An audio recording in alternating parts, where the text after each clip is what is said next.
Hello and welcome to video number 2, Product Vendor Checklist. We're going to talk about what you need and what decisions you need to make. So why gather it now? Make sure to jot all these down as you're going to need it when you set up the product. And it's better to know what you need and what kind of decisions you need to make beforehand so you don't stop, pause, and forget.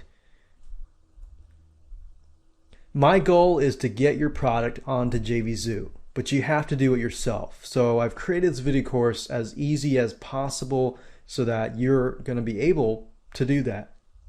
So let's talk about product files. I talked briefly about this earlier. You're going to need, of course, a sales page, a thank you page, content files, whatever that might be, videos, PDFs, reports, ebooks, and so forth. You're going to need those in hand. Now let's talk about the checklist.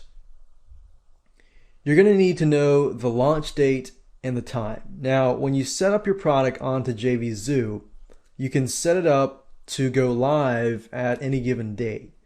So if you have a launch date and launch time, make sure you specify this. Now, for example, if you're going to put your product into the marketplace and you want it to launch at a certain date and time, then this would actually be a good option for you. So if you were to make it live today and you don't want to put it into the marketplace until 10 days later, then you want to specify the launch date and time. You're also going to need the product name. That's pretty self-explanatory. You're going to need to know the currency in your country that you want to be charging. You want to know the product price. If you're going to be using dime sales, then this product price will be the maximum price. So if you're going to do dime sales and the maximum that you wanted the product price to be was, let's say, $17, and you start the dime sale at $1, then every time somebody buys, it's going to up itself until it hits $17. So that would be the product price. And this is the same with recurring products, one-time products, and so forth. Commission percentage for affiliate program is basically what do you want to give people in terms of the percentage for your affiliate program. So if I sell your product and your product is $100 and you give 50%, then I get $50. If it's 75%, then I get $75. So that's the commission in relation to the affiliate program. And obviously, if you don't have an affiliate program, then you won't need to specify this. But it would, in fact, not be very wise not to add an affiliate program. Now, if your product is a subscription, then you can listen to this. Otherwise, you can fast forward to the next slide. So if you're charging, let's say, $17 a month, or you have a high ticket product that, let's say, is $497, or let's say $1,000, and you can break it up into different payments. Let's say you know that for a fact somebody's not going to pay $1,000 up front, but if they could afford it, they would pay $100 or $200 a month. That would be an option there. So if you go this route, this is an option. So it applies to recurring products and payments for high ticket items or low ticket items if your audience are unable to pay a certain amount. Then you're going to need to know the payment period for X amount of months. So let's say, for example, your membership site was 6 months. So if it's 6 months, the number of payments in those 6 months, and then of course how much your affiliate gets on that first payment. Then the question that you need to ask yourself is, for your monthly, weekly, or quarterly recurring subscription, do you want to offer a trial? If you want to offer a trial, let's say for 7 days, it's $1. If that's the case, then the total price would be $1 for 7 days. And of course, you have the commission payout on the trial payment and you can put the percentage right there. Then you'll want to know the quantity. If you're dealing with intangible products, then you may not need a quantity, but let's say, for example, that you're only offering 50 copies of that one specific product, then you can put quantity there.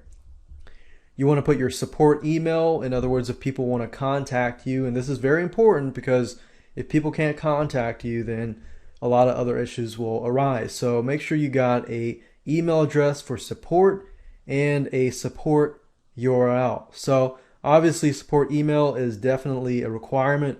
A support URL would be something like if you have a help desk.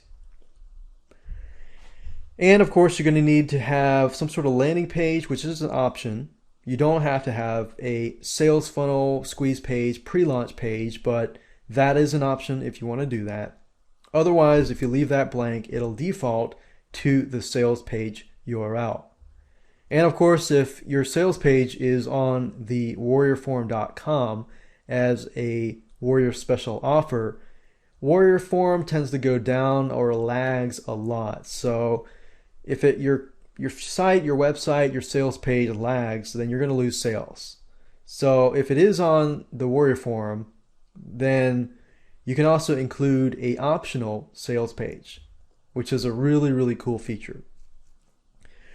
You're also going to need to specify the delivery method. You have two choices in this case. You can either upload your files to JVZoo if your product is small in size, or you can have your own thank you page. In this specific video course, I'm going to assume that you're going to go the route of having a thank you page, because if you go the route of uploading your files to JVZoo, then that's an option as well. And also you need to specify whether you want to make your product eligible for product of the day. I don't see why not. That could mean more sales to you, so definitely want to check that box. If you do want to make a dime sale, and of course if you don't, you can always fast forward to the next slide. But if you want to make a dime sale, which basically means that you start out a lower price and then every time somebody buys, it increases a certain amount until it hits a maximum price.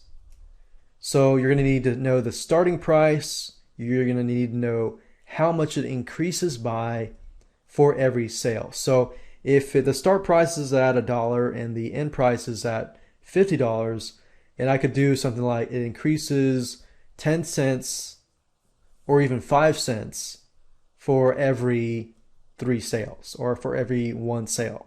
And that's all you need to know. So what I would recommend that you go ahead and do is to jot down everything, make all the decisions in advance so that when we begin to set it up on JVZoo, you're ready to go, and this will not be any roadblock whatsoever, and this will definitely help you get it on to the JVZoo platform immediately. So with that said, let's move on to video number 3 and begin to map out your sales funnel.